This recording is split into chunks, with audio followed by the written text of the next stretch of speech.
BNP chairperson উপদেষ্টা বীর মুক্তিযোদ্ধা আব্দুল সালাম, আপনার কাছ থেকে শুনতে চাই, নির্বাচনের তফসিল হয়েছে, আগামীকাল উনাকে স্বাগত জানানোর জন্য লক্ষ লক্ষ নেতাকর্মী ইতিমধ্যে রাজধানীতে এসে জড়ো হয়েছে। কেউ কেউ নির্বাচনী আচরণবিধির অভিযোগও তুলছেন। এইটাকে আপনারা কিভাবে দেখেন? মানে এটা কি নির্বাচনী শোডাউন হিসেবে দেখে কেউ যে আচরণবিধির অভিযোগ তুলছে সেইটা কতখানি আপনারা, মানে আপনাদের উত্তরটা? আপনাকে ধন্যবাদ, আমার সহ অভিজ্ঞ আলোচক ওনাদেরকে ধন্যবাদ জানাই, যারা আজকের অনুষ্ঠান দেখছেন শুনছেন তাদেরকে ধন্যবাদ জানাই। বিএনপির তো সমালোচনা প্রতি পদে পদেই আছে, আবার থাকাটাই স্বাভাবিক, যেহেতু বিএনপির কাছে মানুষ আশা করে, যার কাছে আশা করে তার কাছ থেকে আবার মানে সেই রকম ভুল ভ্রান্তিও তার থেকে আশা করবে না। কাজে সমালোচনাটাকে আমরা পজিটিভ নিতে চাই। এটা হলো যে এটা আমাদের নেতার একটা মানে এটা মূল একটা গুণ, যেটা দেখেন যে অনেক সমালোচনা হয়েছে, কোনো সমালোচনায় কিন্তু সে ভেঙে পড়ে নাই। আপনাদের যেটা কামাল ভাই যেটা বলে যে আওয়ামী লীগ কি না চেষ্টা করছে তারেক রহমানকে মানে শেষ করে দেওয়ার জন্য, হাওয়া ভবন থেকে শুরু করে সারা পৃথিবীর এমন কোনো দেশ বাদ নাই যেখানে টাকা পয়সা খরচ করে তার বিরুদ্ধে কোনো কিছু আনা যায় কিনা অনেক চেষ্টা করছেন, অনেক মামলা অনেক কিছু দিছেন, কিন্তু তারেক রহমান কিন্তু ধৈর্য সহকারে সেগুলোকে মোকাবেলা করছেন। এবং এটা কিন্তু একটা নেতার কিন্তু একটা অন্যতম গুণাবলী। এটা একটা আমরা তো রাজনীতি করি, রাজনীতি কর্মী বা নেতাদের যে গুণাগুলির মধ্যে এটা কিন্তু একটা অন্যতম, যে তিনি কিন্তু কখনো ধৈর্যহারা হন নাই। এবং তিনি যেভাবে জবাব দেওয়ার পজিটিভলি দিছে, তিনি কখনো নেগেটিভলি নেয়নি।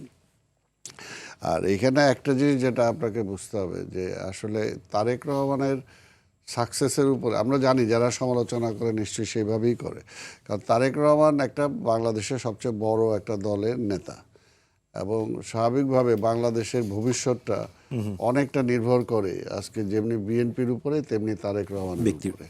তো সেই কারণে স্বাভাবিকভাবে সবাই তো ভালোর জন্যই তার সমালোচনা করবে, তার কোনো ত্রুটি থাকলে সেগুলো সংশোধন করে দিবে, এটাই তো আমরা ওয়েলকাম করি। তবে আপনাকে একটা জিনিস এটা অবশ্যই বুঝতে হবে বা দেখতে হবে যে দেখেন 5ই আগস্টের পরের কথাই যদি বলি, 5ই আগস্টের পরে তারেক রহমান যদি একটা নেতা সুলভ ভূমিকাটা না রাখতে পারতো, তাহলে কিন্তু 5ই আগস্টের পর একটা অ্যানার্কি হইতো দেশে, হইতোই। কারণ গত 17-18 বছরে আমাদের উপর এত অত্যাচার, এত নিপীড়ন, নির্যাতন, এত গুম, এত কিছু হয়েছে, বিএনপির জায়গা জমি দখল, ব্যবসা দখল, সব কিছু হয়েছে। ওইটার কাউন্টার যদি করতে যাইতো শুধু বিএনপি, তাহলে তো দেশে একটা রসাতলের দিকে চলে যেত।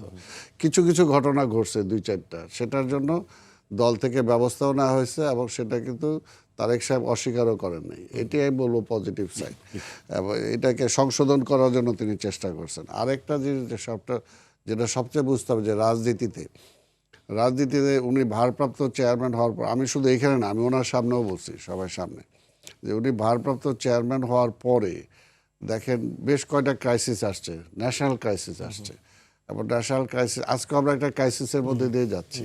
সেই সময় এই ন্যাশনাল ক্রাইসিসের মধ্য দিয়ে যে সেই সময় বিএনপি কি ওই ডান দিকে ঢুকে যাবে কিনা বা ঢুকানোর জন্য যে চেষ্টা, এটা কিন্তু কম হয় নাই।